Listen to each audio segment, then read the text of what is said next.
ಯಾಕೆ ನಮಸ್ಕಾರ ಇಲ್ಲೇ ನಮಸ್ಕಾರ ನೋಡಿ, ಇಷ್ಟರಲ್ಲೇ ನಮಸ್ಕಾರ ಬರ್ತದೆ. ಯಾಕೆ?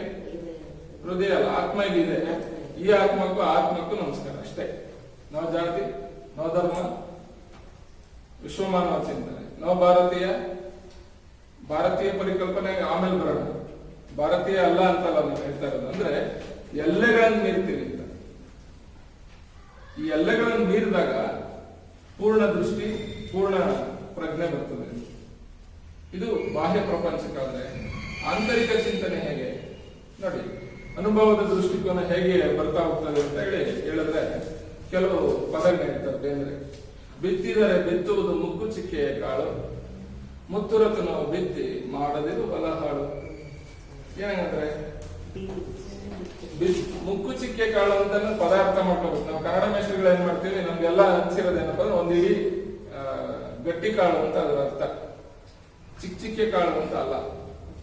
ಬೇಂದ್ರೆ ಜನಪದವನ್ನು ಅರಗಿಸ್ಕೊಂಡಿದ್ದಂತಹ ಮಹಾನ್ ಕವಿ, ಜನಪದವನ್ನು ಬಳಸಿದಂತ ಕವಿ, ಜನಪದ ಕವಿ. ನೋಡಿ, ಮುತ್ತುರತ್ನ ಬಿತ್ತಕ್ಕಾಗಲ್ಲ. ಚಿನ್ನ, ರನ್ನ, ಬಂಗಾರ ಬೆಳೆಯಕ್ಕೆ ಸಾಧ್ಯ ಇದೆಯಾ? ನಾವು ಇವತ್ತೆಲ್ಲ ಆ ಕೆಲಸನೇ ಮಾಡ್ತಾ ಇರೋದು. ಇರೋದು ಎಷ್ಟು ಅಕ್ಷರ? 49 ಅಕ್ಷರ. ಈಗ 49, 52 49 ಮಾಡ್ಕೊಂಡಿದ್ದೀವಿ. ಈ 49 ಅಕ್ಷರದಾಗೆ ಬರೀಬೇಕು, ಬಿಟ್ರೆ ಬೇರೆ ಬರೀಲಿಕ್ಕೆ ಸಾಧ್ಯ ಇದೆಯಾ? ರಾಜಾದಿರಾಜ, ರಾಜಮಾರ್ತಾಂಡ, ರಾಜಗಂಭೀರ, ಏನ್ ಪದ ಬಳಸಿ, ಏನು ಉತ್ಕೃಷ್ಟ ಪದಗಳನ್ನು ಬಳಸಿ ಕಾವ್ಯಗಳನ್ನು ಎಷ್ಟೇ ಬರೆದ್ರು ಕೂಡ ನಾವು ಆತ್ಮಚಿಂತನೆ ಅನುಭವಕ್ಕೆ ದಕ್ಕಿದ ಅನುಭವವನ್ನ ಕಾವ್ಯ ಮಾಡದಲ್ಲೇ ಹೋದ್ರೆ ಅದು ಕಾವ್ಯ ಉಳಿಲಿಕ್ಕೆ ಸಾಧ್ಯ ಇದೆಯಾ?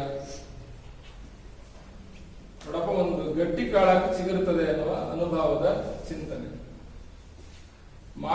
ನನ್ನ ಮಾನಸದ ಮದಗವೇ ಅಂತ ಒಂದು ಪದ ಬಳಸ್ತಾರೆ. ಇದನ್ನ ಕುರ್ತಕೋಟಿಯವರು ಮದಗಜ ಅಂತ ಬಳಸಿದರು.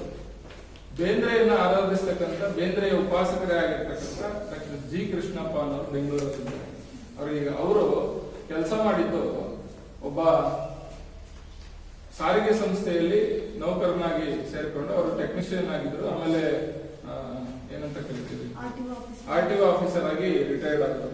ಆದ್ರೆ ಅವ್ರು ರಿಟೈರ್ಡ್ ಆದ್ಮೇಲೆ ಮಾಡಿದ್ದು ಬೇಂದ್ರೆ ಕಾವ್ಯದ ಸ್ತ್ರೀ ಒಂದು ಅಧ್ಯಯನ ಅಂತ PhD ಮಾಡಿದ್ದು. ಬೇಂದ್ರೆ ಹೇಳ್ತಾರೆ, ಹೆಣ್ಣು ಎನ್ನುವ ಮಾತು, ತಾಯಿ ಎನ್ನುವ ಮಾತು ಎರಡಲ್ಲ ಒಂದೇ.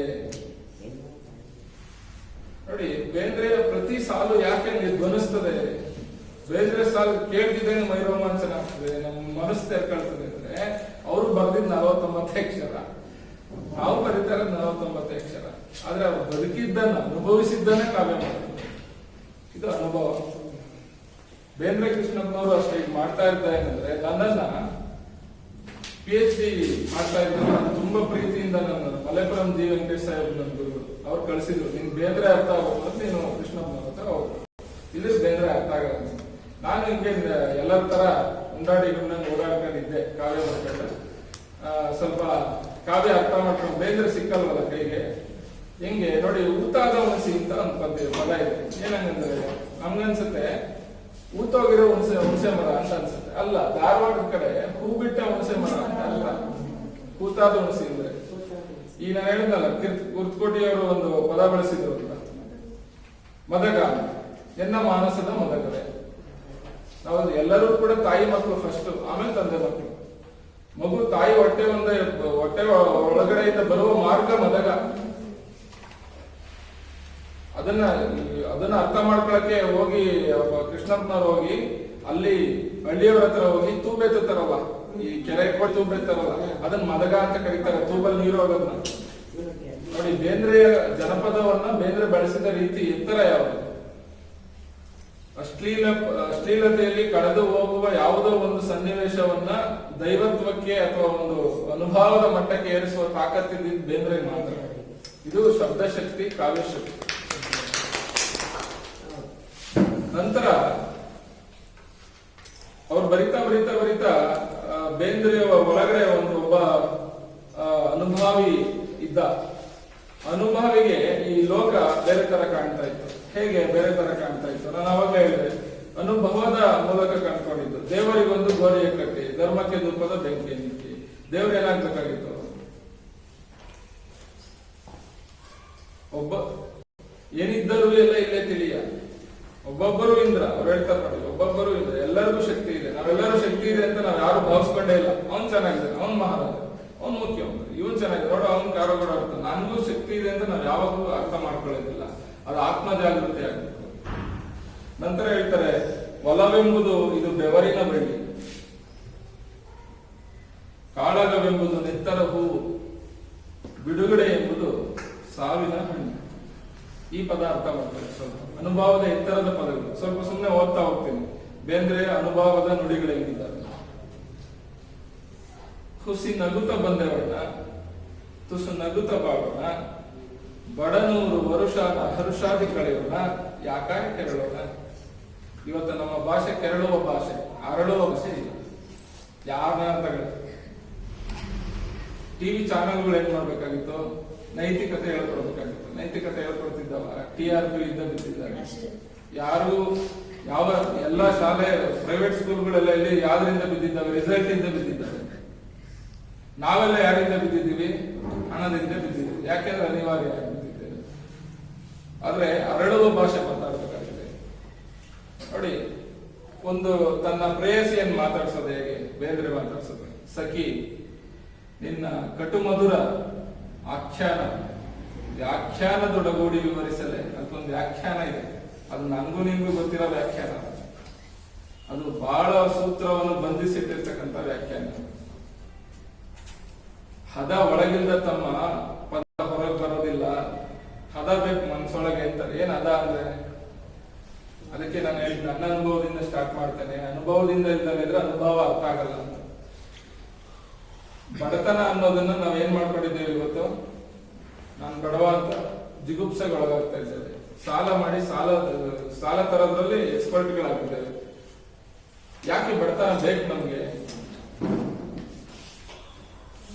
ಬೇಗ ಬೇಂದ್ರೆ ಮುಗಿಸಿ ಮಧುರಚಂದ್ರಕ್ಕೆ ಬಂದು ಆಮೇಲೆ ಅನುಭವಕ್ಕೆ ಬರ್ತೀನಿ. ಬೇಗ ಸುಮಾರು ಇನ್ನೆಷ್ಟೊತ್ತು ಮಾತಾಡ್ಬೋದು ಸರ್?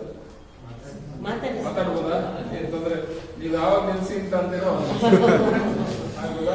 ತುಂಬಾ ಬೋರ್ ಆದ್ರೆ. ಯಾಕೆ ನಮ್ಮ ಮೇಸ್ಟ್ರಿಗೆ ಈಗ ಮಾತಾಡಕ್ ಸ್ಟಾರ್ಟ್ ಮಾಡಿದ್ರೆ ಸಮಯ ಗೊತ್ತಾಗಲ್ಲ. ಪಾಪ ನಿಮಗೆ ಬೋರ್ ಆಗಿದ್ದು ನಮ್ಗೆ ಅರ್ಥ ಆಗಲ್ಲ. ನಮ್ದೇ ಹೇಳ್ತಾ ಇರ್ತೀವಿ, ಸಮಯ ನೋಡ್ತಿಲ್ಲ. Thank you. ಈ ಯಾಕೆ ಅನುಭವದ ಮಾತುಗಳನ್ನ ಹೇಳ್ತಾ ಬಂದೆ ಅಂತಂದ್ರೆ, ಈ ಕಾಲಕ್ಕೆ ನಮ್ಮ ಮನಸ್ಸು ಹದಗೊಳ್ಳದೆ, ಯಾವಾಗ ಅನುಭವದಿಂದ ಹದಗೊಳ್ತಾ ಹೋಗ್ತದೆ ಮನಸ್ಸು.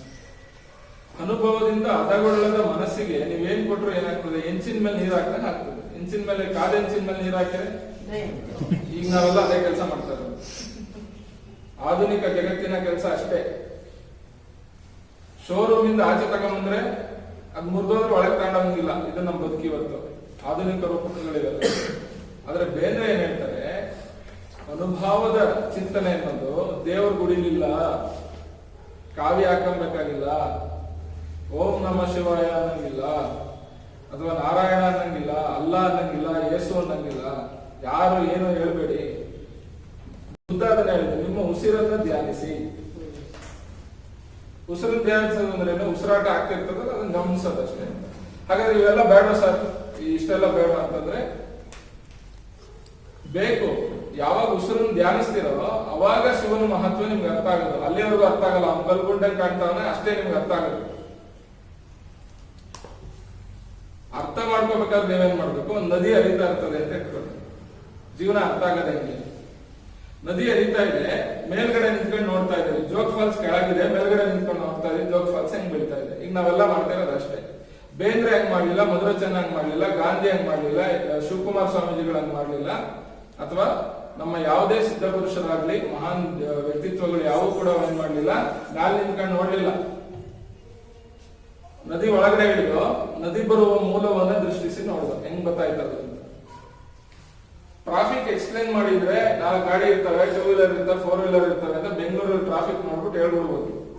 ಟ್ರಾಫಿಕ್ ಒಳಗಡೆ ನಿಂತ್ಕೊಂಡಾಗ ಅರ್ಥ ಆಗತ್ತೆ ಕಷ್ಟ. ಅರ್ಥ ಆಗ್ತಿದೆ ಇದೆಯಾ? ಈ ದೇವರು ಮತ್ತು ಧರ್ಮದ ಮೂಲವನ್ನು ಅರ್ಥ ಮಾಡ್ಕೋಬೇಕಾದ್ರೆ ಒಂದು ಸ್ವರೂಪವನ್ನು ನಮ್ಗೆ ಕೊಟ್ಟಿದ್ದಾರೆ. ಯಾಕೆಂದ್ರೆ ಎಲ್ಲರೂ ಅರ್ಥ ಮಾಡ್ಕೊಳಕ್ ಆಗಲ್ಲ ಅಂತ ಹೇಳಿ ಧ್ಯಾನಿಸಿ ನಮ್ಮವರೆಲ್ಲ ಒಂದು ಸ್ವರೂಪ ಕೊಟ್ಟಿದ್ದಾರೆ, ಹೊರ ಸ್ವರೂಪ. ಈ ಹೊರ ಸ್ವರೂಪದಲ್ಲೇ ನಾವು ನಿಂತ್ಕೊಂಡಿದ್ದೇವೆ. ಇದು ಬಿಟ್ಬಿಡ್ಬೇಕು ಸ್ವಲ್ಪ. ಒಳ ಸ್ವರೂಪವನ್ನು ಇಲ್ಲಿ ಹದ ಒದಗಿಳಿದ ತಮ್ಮ ಪದ ಹೊರಗೆ ಬರೋದಿಲ್ಲ, ಇದು ಹದ ಮಾಡ್ಕೋಬೇಕಾಗುತ್ತೆ.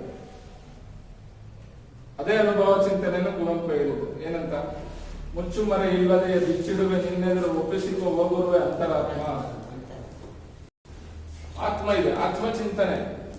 ಈ ಆತ್ಮಚಿಂತನೆ ಇದ್ದಾಗ ನೈತಿಕತೆ ಉಳಿತದೆ. ಮೆಡಿಕಲ್ ಸ್ಟೋರ್ಗೆ ಹೋಗಿ ಚಿಲ್ಲರೆ ಇಲ್ಲ ಅಂತ ಒಂದು ಚಾಕ್ಲೇಟ್ ಕೊಟ್ರೆ ಇಸ್ಕೊ ಬರ್ತಿರಲ್ಲ, ಅವಾಗ ಹೇಳ್ಬೇಕು ಅಣ್ಣ ನಾನು ಚಾಕ್ಲೇಟ್ ಕೊಟ್ರೆ ನೀನ್ ತಗೊಂಡು ಔಷಧಿ ಕೊಡ್ತೀಯ ಅಂತ ಕೇಳೋದು. ಕೇಳಲ್ಲ ನಾವು, ನಮಗೂ ಟೈಮ್ ಇಲ್ಲ, ಅವ್ರಿಗೂ ಟೈಮ್ ಇಲ್ಲ. ನಾನು ಯಾಕೆ ಈ ಹೊಸ ಹೊಸ ರೂಪಗಳನ್ನ ಇಟ್ಕೊಂಡು ಬೇಂದ್ರೆನ ಅರ್ಥ ಮಾಡಿಸ್ತಾ ಇದ್ದೀನಿ ಅಂದ್ರೆ, ಬೇಂದ್ರೆಯ ಕಾಲಘಟ್ಟದಲ್ಲಿ ನಿಂತ್ಕೊಂಡು ಯೋಚನೆ ಮಾಡೋದಕ್ಕಿಂತ ಇವತ್ತಿನ ಕಾಲಘಟ್ಟದಲ್ಲಿ ನಿಂತ್ಕೊಂಡು ಬೇಂದ್ರೆನ ಯೋಚನೆ ಮಾಡ್ಬೇಕಾಗಿದೆ. ಇವತ್ತಿನ ಕಾಲಘಟ್ಟದಲ್ಲಿ ಬೇಂದ್ರೆ ಅರ್ಥ ಆದ್ರೆ ನಮ್ಗೆ ದೇವರ ಸ್ವರೂಪ, ದೈವದ ಸ್ವರೂಪ ಅಥವಾ ಭಾರತದ ಸ್ವರೂಪ ಅರ್ಥ ಆಗ್ತದೆ. ಹಾಗಾಗಿ ನಾನು ಈ ಮಾತನ್ನ ಹೇಳಕ್ ಹೊರಟೆ. ಅನುಭವ ಅನುಭವ ಅನುಭವ ಅನುಭವ ಆಯ್ತು. ಈಗ ಅನುಭವಕ್ಕೆ ಹೋಗೋಣ. ಏನ್ ಅನುಭವ ಅಂದ್ರೆ ವಚನಕಾರ ಏನ್ ಹೇಳಿದ್ದಾರೆ? ಅನುಭವ ಕೆಲವು ಟಚ್ ಕೊಟ್ಬಿಟ್ಟು ಮಧುರ ಚಂದ್ರ ಬರ್ತೀನಿ. ಅನುಭವವೆಂಬುದು ಶಿಶು ಕಂಡ ಕನಸು. ನಮ್ಮ ವಚನಕಾರ ಹೇಳಿದ್ದಾರೆ ಶಿಶು ಕಂಡ ಕನಸು. ಮರಳು ನಗೆ ಅಂತ ಕರಿತೀವಿ. ಚಿಕ್ಕ ಮಕ್ಕಳು ಮಲಗಿರ್ಬೇಕಾದ್ರೆ 3 ತಿಂಗಳ ಒಳಗಡೆ 6 ತಿಂಗಳ ಒಳಗಡೆ ಇರೋ ಮಕ್ಕಳು ಮಲಗಿರ್ಬೇಕಾದ್ರೆ ಸುಮ್ಮನೆ ನೋಡಿ ನಗ್ತಾ ಇರ್ತವೆ. ಯಾಕೆ ನಗ್ತಾ ಇರ್ತವೆ ಹೇಳಿದ್ರಲ್ಲ? ನಮ್ಮ ಅಜ್ಜಿದಿರು ಹೇಳೋದು ಅಲ್ಲಿ ದೇವತೆಗಳು ನಗಿಸ್ತಿರ್ತಾರೆ. ಆದ್ರೆ ನೋಡಿ, ನಮ್ಮ ಜನಪದರಿಗೆ ನಮ್ಮ ಅಜ್ಜಿ ತಾತ ನಮ್ಗೆ ಗೊತ್ತಿರ್ತಾರೆ ದೇವರು ನಗಿಸ್ತಾ ಇದ್ದಾರೆ. ಅದೊಂದು ಸೂತ್ರ ಇಟ್ಕೊಂಡಿದೆ, ಒಂದು ಶಕ್ತಿ ಸೂತ್ರ ಇಟ್ಕೊಂಡಿದೆ. ಅದು ಸ್ವಲ್ಪ ಮೆಚೂರ್ ಆಗ್ತಾ ಆಗ್ತಾ ತನ್ನ ದೈವತ್ವವನ್ನು ಕಳ್ಕೊಳ್ತದೆ. ಹೌದಾ? ಪ್ರಾಪಂಚಿಕ ಆಡಂಬರಗಳು ಗೊತ್ತಿರೋದಿಲ್ಲ, ಅವಾಗ ಅದು ನಗ್ತಾ ಇರುತ್ತೆ. ಗೊತ್ತಾದಾಗ ಆ ನಗು ಮಾಯವಾಗುತ್ತೆ. ಹಾಗಾದ್ರೆ ಪ್ರಾಪಂಚಿಕ ಆಡಂಬರ ನೋಡಿ, ಅಲ್ಲೇ ಅನುಭವದ ಮೂಲ ಇರೋದಲ್ಲೇ. ಪ್ರಾಪಂಚಿಕ ಆಡಂಬರಗಳು ಇದ್ದಾಗಲೂ ಕೂಡ ಮಗುವಿನಂತೆ ಇರಕ್ ಸಾಧ್ಯ. ಅದು ಅನುಭವ. ಶಿವಕುಮಾರ ಸ್ವಾಮೀಜಿಗಳು ಯಾಕೆ ಇವತ್ತು ಯಾಕೆ ಅಷ್ಟೊಂದು ಜನ ಬರ್ತಾ ಇದ್ದಾರೆ? ಟ್ರೈನ್ ಎಲ್ಲ ನಿಲ್ಲಿಸ್ತಾ ಇದ್ದಾರೆ ಇವತ್ತಲ್ಲಿ. ತುಮಕೂರು ಕ್ಯಾಕ್ಸ್ ಅಂದ್ರೆ ಟ್ರೈನ್ ನಿಲ್ಲಿಸಬೇಕು ಅಂತ ಗೊತ್ತಾಗಿದೆ ಶಿವಕುಮಾರ ಸ್ವಾಮೀಜಿಗಳಿಂದ. ಇದ್ರ ನಿಲ್ಲಿಸ್ತಿರ್ಲಿಲ್ಲ ಜನ, ಸತ್ವ ಇತ್ತು ಅಂತ. ಶಿಶು ಕಂಡ ಕನಸು, ಅಲ್ಲಿ ಆ ಮೂಲದಲ್ಲಿ ಅನುಭವ ಇದೆ. ನೆಲದ ಮರೆಯ ನಿಧಾನ ಅಂತಾರೆ. ಏನ್ ನೆಲದ ಮನೆಯ ನಿಧಾನ ಅಂದ್ರೆ ಅದರೊಳಗೆ ಸೈನ್ಸ್ ಇದೆ. ಏನಂದ್ರೆ ಭೂಮಿ ತಿರುಗ್ತಾ ಇದೆ, ಗುರುತ್ವಾಕರ್ಷಣ ಬಲ ಇದೆ. ಆ ತಿರುಗೋದು ನಮಗೆ ಗೊತ್ತಾಗ್ತಾ ಇಲ್ಲ. ಗೊತ್ತಾಗದಿರುವ ಎಚ್ಚರದೊಳಗೆ ಒಂದು ಚಿಂತನೆ ಇದೆ, ಅದು ಆತ್ಮ. ಆತ್ಮ ಎಲ್ಲೂ ಕೂಡ ಓಡಾಡ್ತಾ ಯಾರಿಗೂ ಗೊತ್ತಾಗಲ್ಲ. ಸುಮಾರು ಜನ ಭೂತ ಬಿಡಿಸ್ತೀವಿ, ಅದು ಬಿಡಿಸ್ತೀವಿ, ಯಾವ ಭೂತವೂ ಇಲ್ಲ, ಯಾವ ಶಕ್ತಿಗಳು ಇಲ್ಲ. ಆತ್ಮಶಕ್ತಿ ಇದೆ. ಆತ್ಮ ಚಿಂತನೆಯನ್ನು ಮಾಡ್ತಾ ನೆಲದ ಮರೆಯ ನಿಧಾನತರ ಬದುಕಿದ್ರೆ ಅದು ಅನುಭವ ಆಗುತ್ತೆ. ಅಂತರಂಗದ ರತ್ನ ಕಾಣಿ ಭಾವ. ಏನ್ ಅಂತರಂಗದ ರತ್ನ ಅಂದ್ರೆ? ಮತ್ತೆ ಅದೇ ಅಂತರಂಗದ ರತ್ನ ಅಂದ್ರೆ ನೀನು ಒಳಗಡೆ ಸರಿ ಮಾಡ್ಕೊಂಡು ಹೊರಗಡೆ ಸರಿ ಹೋಗ್ತದೆ. ಅದನ್ನೇ ಬಸವಣ್ಣ ಹೇಳ್ದ, ಇನ್ನ ಕಾಲಿ ಕಂಬ ದೇಹವೇ ದೇಗುಲ ಶಿರವೇ ಕಲಶ. ದೇಹ ದೇಗುಲ ಆಗ್ಬೇಕು. ದೇಹ ದೇಗುಲ ಆಗದೆ ಅವಾಗ ದೇಹಕ್ಕೆ ಸೋಪು ಬೇಕು, ಮನಸ್ಸಿಗೂ ಒಂದು ಸೋಪ್ ಬೇಕಾಗಿದೆ. ಅದು ಆತ್ಮಚಿಂತನೆ. ಧರ್ಮ ಬೇರೆ, ಧಾರ್ಮಿಕತೆ ಬೇರೆ, ಅನುಭವ ಬೇರೆ. ಆದ್ರೆ ಧರ್ಮ ಮತ್ತು ಧಾರ್ಮಿಕತೆ ಇಲ್ಲದೆ ಅನುಭವ ದಾರಿ ಮುಟ್ಟಕ್ಕಾಗಲ್ಲ ಅಂತ ಮುಟ್ಬೋದು. ಒಬ್ಬ ಬುದ್ಧಿಗೆ ಸಾಧ್ಯ ಆಗುತ್ತೆ. ನಾನು ಸುಮ್ಮನೆ ಮಕ್ಕಳನ್ನ ಕೇಳ್ತಾ ಇರ್ತೀನಿ, ಮಕ್ಕಳೇ ನಿಮ್ಗೆ ಗಿಡಗಳು ಗೊತ್ತಾ? ಒಂದ್ಸರ್ ಪಾಠಲ್ ಹಾಕಿದೀವಿ ನಾವು ಬೆಂಗಳೂರಲ್ಲ, ಸ್ವಲ್ಪ ಪಾಠಲ್ ಹಾಕಿದೀವಿ ಸರ್, ಮರ ನೋಡ್ತಾ ಇದೀವಿ ಸರ್, ನೋಡ್ತಿರ್ತೀವಿ. ಜೀವ ಇದೆಯಾ ಅದಕ್ಕೆ ಅಂತ. ಕೆಲವ್ರಿಗೆಲ್ಲ ಇನ್ನ ಜೀವ ಇದೆ ಅಂತಾನೆ ಗೊತ್ತಿಲ್ಲ ಪಾಪ. ಅವ್ರಿಗೆಲ್ಲ ಜೀವ ಇರೋದು ಮೊಬೈಲ್ಗೆ ಕೆಲವು ಮಕ್ಕಳು ಸ್ವಲ್ಪ ಸೆನ್ಸಿಟಿವ್ ಆಗಿರೋದು. ಹೌದು ಸರ್ ಜೀವ ಇದೆ ಅಂತ ಜಗದೀಶ್ ಚಂದ್ರ ಬೋಸ್ ಹೇಳಿದ್ರು ಸರ್, ಓದ್ಕೊಂಡಿದ್ವಿ ಸರ್, ವೆರಿ ಗುಡ್. ನಾನು ಹೇಳ್ತೀನಿ, ಜೀವ ಇದೆಯಲ್ವಾ? ನಾನ್ ರಾತ್ರಿ ನಮ್ ಗಿಡಗಳ ಹತ್ರ ಮಾತಾಡ್ದೆ, ಪಾಪ ಅವಕ್ಕೆ ಜ್ವರ ಬಂದಿತ್ತಂತೆ, ನಾನು ಜ್ವರಕ್ಕೆ ಔಷಧಿ ಬೇಕಿತ್ತಂತೆ, ತಂದು ಕೊಟ್ಬಿಟ್ಟು ಬಂದೆ ಅಂತ ಅಂದೆ. ಗೋಲ್ಡ್ ಅಂತ ನನ್ಗೆ ಸರ್ ಗಿಡಕ್ಕೆ ಮಾತಾಡಿದ್ರು ಸರ್. ಅದೇಂಗೆ ಸರ್ ಮಾತಾಡೋದು? ಸೂಕ್ಷ್ಮ, ಅದನ್ನೇ ಹೇಳ್ತೇವೆ, ಸೂಕ್ಷ್ಮನಾಗದವನು ಕವಿಯಾಗಲ್ಲ. ಸೂಕ್ಷ್ಮತೆ ಬೇಕು. ಯಾವ ಸೂಕ್ಷ್ಮತೆ ಬೇಕು? ನಮಗೆ ಚುಚ್ಚಿರು ನೋವಾಗ್ತದೆ, ಬೇರೆ ಚುಚ್ಚಿರು ಬೇರೆ ಚುಚ್ಚಿರು ನೋವಾಗುತ್ತೆ ಅನ್ನುವ ಸೂಕ್ಷ್ಮತೆ ಬಂದಾಗ ಮಾತ್ರ ಒಬ್ಬ ಕವಿ ಆಗ್ತಾನೆ. ಎಲ್ಲರೂ ಕವಿ ಆಗ್ಲಿಕ್ಕೆ ಸಾಧ್ಯ ಇಲ್ಲ ಅಂತೇಳಿ ಬೇಂದ್ರೆನೇ ಹೇಳೋರೆ. ಬೇಂದ್ರೆ ಹತ್ರ ಒಬ್ರು ಹೋದ್ರಂತ ಕೇಳಿದ್ರಂತೆ, ಅಜ್ಜ ಕವಿ ಅನ್ಸ್ಕೊಬೇಕಾದ್ರೆ ಏನ್ ಮಾಡ್ಬೇಕು? ಬೇಂದ್ರೆ ಹೇಳ್ತಾರೆ ತಾಯಿ ಅನ್ಸ್ಕೊಬೇಕಾದ್ರೆ ಎಷ್ಟು ಮಕ್ಕಳು ನಡೆಯೋದು? ಒಂದೇ ಮಕ್ಕಳು. ಆದ್ರೆ ಅದೇ ಒಂದನ್ನೇ ಬಿತ್ತಿದರೆ ಬಿತ್ತುವುದು ಮುಚ್ಚುಕೆಯ ಕಾಲ, ಎಷ್ಟೆಷ್ಟೋ ಬರೆಯೋದಲ್ಲ. ಹಂಗಂತೇಳಿ ಬರೀಲೇಬಾರ್ದು ಅಂತ ಏನಿಲ್ಲ, ಬರೆಯುವುದರಲ್ಲಿ ಸ್ವಲ್ಪ ಪಾರದರ್ಶಕತೆ ನಾವು ವಹಿಸ್ಕೋಬೇಕಾಗಿದೆ. ಅದಾದ್ಮೇಲೆ ನಾನು ಸುಮ್ಮನೆ ಹಂಗೆ ಮಕ್ಕಳನ್ನ ಸ್ವಲ್ಪ ನನ್ನ ದಾರಿಗೆ ತರಕ್ಕೆ ಪ್ರಯತ್ನ ಸದಾ ಮಾಡ್ತಾನೆ ಇರ್ತೀನಿ. ನಾನು ಹೋದ್ರೆ ಮಕ್ಳಿಗೆ ಏನೋ ಒಂಥರ ಖುಷಿ ಕ್ಲಾಸು, ಏನಂದ್ರೆ ಪಾಠ ಬಿಟ್ಟು ಬೇರೆದೇ ಇರ್ತಾನೆ ಅಂತ. ಅವ್ರಿಗೆ ಕೊನೆಗೆ ನಾನು ಹೇಳ್ತೀನಿ ಇಷ್ಟೊತ್ತಕ ಹೇಳಿದ ಪಾಠ ಅಂತ, ಆಮೇಲೆ ಅರ್ಥ ಮಾಡಿಸಿದ್ಮೇಲೆ ಓ ಹೌದೌದು ಅಂತ ಅಂತಾರೆ. ಸ್ವಲ್ಪ ಹೊರಗಡೆಯಿಂದ ಒಳಗಡೆ ಕರ್ಕೊಂಡು ರಾತ್ರಿ ಬೇಂದ್ರೆ ಸಿಕ್ಕಿದ್ರ ನೋಡಿ, ನಾನು ರಾತ್ರಿ ಬೇಂದ್ರೆ ಅವ್ರ ಜೊತೆ ನಿಜವಾಗ ಮಾತಾಡಿದೆ. ನಾನು ಹೇಳಿದೆ ತುಮಕೂರಲ್ಲೂ ಬೇಂದ್ರೆ ಅಂತ ಒಂದು ಕಾರ್ಯಕ್ರಮ ಮಾಡೋ ರಜ, ನಂಗೆ ತುಂಬಾ ಖುಷಿ ಆಯ್ತು, ನೀನ್ ನಮ್ಮೂರಿಗೆ ಬರ್ತಾ ಇದೆಯಾ, ನಾನು ನಿನ್ ಬಗ್ಗೆ SLC ಪದ್ಯ ಓದಿದ್ದೆ. ಅದಕ್ಕೆ ಅದ್ ಹೇಳ್ತ ಬೇಂದ್ರೆ ಹೇಳಿದ್ರು, ನೋಡ್ಕೊಂಡ ನೀನ್ ಹೋಗ್ಬಿಟ್ಟು ಆರಾಮಾಗಿ ಮಾತಾಡೋ, ನಿನ್ಗೆ ಏನ್ ಅನ್ಸುತ್ತೋ ಅದ್ ಮಾತಾಡೋ, ತುಂಬಾ ಸಿದ್ಧತೆ ಏನ್ ಮಾಡ್ಕೊಂಡು ಹೋಗ್ಬೇಡ, ಲೆಕ್ಚರ್ ಕೊಡಕ್ ಹೋಗ್ಬೇಡ, ನಿನ್ ಅನ್ಸಿತ್ತ ನೀನ್ ಅನುಭವದಲ್ಲಿ ಮಾತಾಡ್ಕೊಂಬ ಅಂತ ಹೇಳಿದ್ರು. ಕೆಲವ್ರಿಗೆ ಏನ್ ಅನ್ಸ್ಬೋದು, ಇದು ಉತ್ಪ್ರೇಕ್ಷೆ, ಇವ್ರಿಗೆಲ್ಲ ಪಾಪ ನಿಮ್ಮ ಅನ್ಸಿದ್ದ ಈಗ ಬರೆಯಲ್ಲ ಅಂತ ಅನ್ಸ್ಬೋದು. ಯಾಕೆ ಬೇಂದ್ರೆ ಬದುಕಿಲ್ವಾ? ಹಾಗಾದ್ರೆ ಗಾಂಧಿ ಬದುಕಿಲ್ವಾ? ಸೈಂಟಿಫಿಕ್ ಆಗಿ ಪ್ರೂವ್ ಆಗಿದೆ ಹೆಂಗ್ ಬದುಕಿದ್ದಾರೆ ಅಂತ ಹೇಳ್ಕೊಡ್ತೀನಿ ನೋಡಿ. ಮೊಬೈಲಿಗೆ ಮೆಸೇಜ್ ಕಳಿಸ್ತೀವಿ, ಈ ಮೊಬೈಲಿಂದ ಆ ಮೊಬೈಲ್ಗೆ ಮೆಸೇಜ್ ಹೆಂಗ್ ಹೋಯ್ತು? ಡೆಲ್ಲಿಲಿ ಇದ್ರು ಹೋಗ್ತದೆ, ಅಮೆರಿಕಾದಲ್ಲಿ ಇದ್ರು ಹೋಗ್ತದೆ, ಹೋಗ್ತಾ ಇದೆ. ಹೆಂಗ್ ಹೋಯ್ತು? ಸ್ಯಾಟಲೈಟ್ ಒಂದು ಸಾಧನ ಅಷ್ಟೇ, ಗಾಳಿಯ ಮೂಲಕ ಹೋಗ್ತಾ ಇರೋದು. ಗಾಳಿಯಿಂದಲೇ ಇದ್ರೆ ನಿಮ್ ಯಾವ ನೆಟ್ವರ್ಕ್ಗಳು ಏನು ಕೆಲಸ ಮಾಡಲ್ಲ. ತರಂಗ ಇರೋದೇ ಗಾಳಿಗೆ ಆ ಶಕ್ತಿ ಇದೆ. ಗಾಳಿನೇ ಮೂಲ ವಸ್ತು. ಈ ದೇಹ ಸತ್ ಮೇಲೆ ಉಸಿರಲ್ಲಿ ಹೋಯ್ತು, ಗಾಳಿಗೆ ಸೇರ್ಕೊಂಡು. ಪಂಚಭೂತಗಳಲ್ಲಿ ಏನಾಗೋದು ಅಂದ್ರೆ ಅದನ್ನೇ ದೊಡ್ಡ ಪದ. ಪಂಚಭೂತಗಳಲ್ಲಿ ಲೀನವಾದರು. ಏನ್ ಪಂಚಭೂತಗಳಲ್ಲಿ ಲೀನವಾದರು? ಉಸಿರು, ಗಾಳಿ ಜೊತೆ ಸೇರ್ಕೊಂಡು ದೇಹ ಮಣ್ಣುಗೋಯ್ತು, ಮತ್ತೆ ಗೊಬ್ಬರ ಬೆಳೀತದೆ.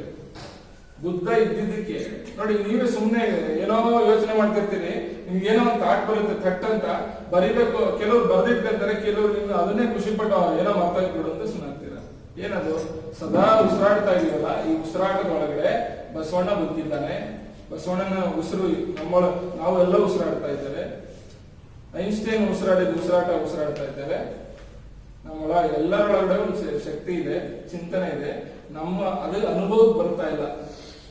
ಯಾವಾಗ ನಮ್ಗೆ ಅದು ಅನುಭವಕ್ಕೆ ಬರುತ್ತೋ ಅದು ಅನುಭವ ಆಗುತ್ತೆ. ಅವನು ಸಿದ್ಧಪುರುಷ ಆಗ್ತಾನೆ. ಸಿದ್ಧಪುರುಷ ಆಗ್ಬೇಕು ಅಥವಾ ಯೋಗಿ ಆಗ್ಬೇಕು ಅಂತಂದ್ರೆ ಯೋಗಿ ಆದಿತ್ಯನಾಥ ಆಗ್ಬೇಕಾಗಿರೋ ಅವಶ್ಯಕತೆ ಇಲ್ಲ.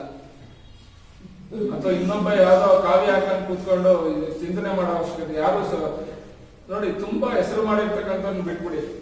ತುಂಬಾ ಶಕ್ತಿಯುತವಾಗಿ ಬದುಕಿರೋ ಸ್ವಾಮಿಗಳನ್ನ ನೋಡಿ, ಅವ್ರು ಯಾವತ್ತೂ ಕೂಡ ಪಬ್ಲಿಸಿಟಿಗೆ ಬರೋಲ್ಲ. ಯಾಕೆ ಪಬ್ಲಿಸಿಟಿಗೆ ಬರೋಲ್ಲ? ಅವ್ರಿಗೆ ಗೊತ್ತಿದೆ ಈ ಬದುಕನ್ನ ಧ್ಯಾನಿಸುವ ರೀತಿ ಯಾವುದು ಅಂತ. ಅದಕ್ಕೆ ಬೇಂದ್ರೆ ಒಂದು ಮಾತಾಡ್ತಾರೆ, ಬೇವಿನ ಕಹಿ ಬಾಳಿನಲ್ಲಿ ಹೂವಿನ ನಸುಗಂಬು ಸೂಸಿ ಜೀವ ಕಳೆಯ ತರುತ್ತಿದೆ. ಹಳ್ಳಿಗಳಲ್ಲಿ ಹೋಗಿ ಯಾವನಾದ್ರೂ ದುಡ್ಡಿದ್ರು ಮಾತ್ರ ಒಂದ್ ಸ್ವಲ್ಪ ಜೀವ ಬಂದಿರ್ತದೆ, ಓಡಾಡ್ತಿರ್ತಾರೆ. ಜೀವ ಕಳೆ ಇರಲ್ಲ. ಹಬ್ಬ ಬಂದ್ರೆ ಮಾತ್ರ ಸ್ವಲ್ಪ ಜೀವ ಕಳೆ ಬರುತ್ತೆ ಎಲ್ಲರ ಮುಖದಲ್ಲಿ. ಪಾಪ ದುಡ್ಡಿಲ್ದವ್ರ ಮನೆಗೆ ಜೀವ ಕಳೆ ಇರಲ್ಲ. ದುಡ್ಡಿರಿದ್ರೆ ಮಟನ್ ಚಿಕನ್ ಮಾಡಿದ್ರೆ ಅಥವಾ ಇನ್ನೊಂದೇನು ಒಳ್ಳೆ ಅಡಿಗೆ ಮಾಡಿದ್ರೆ ಮಾತ್ರ ಜೀವ ಕಳೆ ಇರ್ತದೆ, ಇಲ್ದಿರಿಲ್ಲ. ಯಾಕೆ? ನಾವು ದುಃಖ ಅಂತ ಭಾವಿಸ್ತಾ ಇದ್ದೇವೆ. ಜಗತ್ತಲ್ಲಿ ಎಲ್ಲರಿಗೂ ದುಃಖ ಇದೆ. ಯಾರಿಗೂ ದುಃಖ ಇಲ್ಲ? ನನಗಿಲ್ವಾ? ನಿಮ್ಗಿಲ್ವಾ? ಎಲ್ಲರಿಗೂ ದುಃಖ ಇದೆ. ಪಶು ಪಕ್ಷಿ ಪ್ರಾಣಿ ಕ್ರಿಮಿಕೀಟಗಳಿಗೂ ಕೂಡ ದುಃಖ ಇದೆ. ಮಧುರಚನ ಏನ್ ಹೇಳ್ತಾರೆ ಅದಕ್ಕೆ? ಮಧುರಚಂದ್ರ ಬಗ್ಗೆ ಹೇಳ್ಬಿಟ್ಟು ಬರೋಣ ಅಂತಿದ್ದೆ, ಸ್ವಲ್ಪ ಹೇಳ್ಬಿಟ್ಟು ಮುಂದಕ್ಕೆ ಹೋಗ್ತೀನಿ. ಮನುಷ್ಯನ ಅಹಮ್ಮಿಕೆಯನ್ನು ತಗ್ಗಿಸಲು, ಸರಿದಾರಿಯಲ್ಲಿ ನಡೆಸಲು ಪ್ರಕೃತಿಯೇ ದುಃಖವೆಂಬ ಪರಮೋಪಾಯವನ್ನು ಯೋಜಿಸಿದೆ. ಪ್ರಕೃತಿ ರೆಡಿ ಮಾಡಿದೆ. ಸಸ್ಟೈನಬಿಲಿಟಿ ಇರೋದು ಪ್ರಕೃತಿನಲ್ಲಿ. ನಾವೇನೇ ಹಾರಾಟ ಮಾಡ್ಲಿ, ತೂರಾಟ ಮಾಡ್ಲಿ, ಒಂದ್ಸರಿ ಸುಮ್ಮನೆ ಮೈಕ್ ಬಿಡೋದ್ರೆ ನಾವೆಲ್ಲ ಇರ್ತೀವಿ. ಭೂಮಿ ಏನಿಲ್ಲ. ನಮ್ದು ಹಾರಾಟಗಳು, ತೂರಾಟಗಳು, ಅನುಭವ ನೋಡಿ ಎಲ್ಲ ಅರ್ಥ ಆಗ್ಬೇಕು. ಅದು ಅನುಭವದ ಅಂದ್ರೆ ಯಾಕೆ ಬೇವಿನ ಕಹಿ ಎಲ್ಲರಲ್ಲೂ ಕಹಿ ಇದೆ, ಅದರಕ್ಕೆ ಕಹಿ ಉದರಕ್ಕೆ ಸಿಹಿ. ಈ ಅದರಕ್ಕೆ ಕಹಿ ಆದದ್ದು ಉದರಕ್ಕೆ ಸಿಹಿ ಆದಾಗ ಅದು ಅನುಭವದ ಮಾತಾಗುತ್ತೆ. ನಾವು ಕಹಿಯಾದದನ್ನು ತಿನ್ನಲ್ಲ, ಕಹಿಯಾದ ಬೇಜಾರಾಗುತ್ತೆ ನಮ್ಗೆ. ಆದ್ರೆ ಯಾವ್ದು ಕಹಿಯನ್ನು ಅರಿಸ್ಕೊಳ್ಳಕ್ ಸಾಧ್ಯ ಆಗ್ತದೆ, ಮನಸ್ಥಿತಿ ಇರ್ತದೋ ಆಗ ನಾವು ಸರಿ ಹೋಗ್ತದೆ, ಜೀವ ಕಳೆಗುತ್ತದೆ. ಈಗ ಸುಮ್ನೆ ಹೂಮಾರ ಯಾರಾದ್ರೂ ಒಬ್ರು ಹೂ ಮಾರ್ತಿದ್ರೆ ನಂಗೆ ಹೂ ಮಾರೋದು ತುಂಬಾ ಇಷ್ಟ. ಯಾಕಂದ್ರೆ ನಾನು ಕೂಡ 10th ಓದವರೆಗೂ ಬೆಳಗ್ಗೆ ಎದ್ದು ಹೂ ಮಾರ್ತಿದ್ದವ್. ಸುಮ್ನೆ ಆ ಹೂವಿನ ಜೊತೆ ಇರೋದು ನೋಡಿ, ಓ ಯಾರೋ ಹೂ ಕಟ್ತಾ ಇರ್ತಾರೆ ಅಂತ ನೋಡಿ. ಅವ್ರು ಯಾವತ್ತೂ ಸಪ್ಮೋರೆ ಯಾಕಂದ್ರೆ ನಿಮ್ಗೆ ಹೂವ ಕೊಡೋದೇ ಇಲ್ಲ. ತುಂಬಾ ದುಃಖ ಇರಲ್ಲ ಅವ್ರ ಹತ್ರ, ಯಾಕಂದ್ರೆ ಹೂವಿನ ಜೊತೆ ಓಡಾಡ್ತಾ ಇರ್ತಾರೆ. ಹೂವಿನ ಮೃದುತ್ವ ಅವ್ರಿಗೆ ಬಂದಿರ್ತದೆ. ಹೂ ಕಟ್ಟೋರು ನೋಡಿ, ಅವರೆಲ್ಲ ಹತ್ಕೊಂಡು ಬೇಜಾರು ಮಾಡ್ಕೊಂಡು ಹೂವ ಕೊಡ್ತಾರ, ಮುಡ್ಕೊಳ್ಳೋ ಚೆನ್ನಾಗದೆ ಚೆನ್ನಾಗಂತ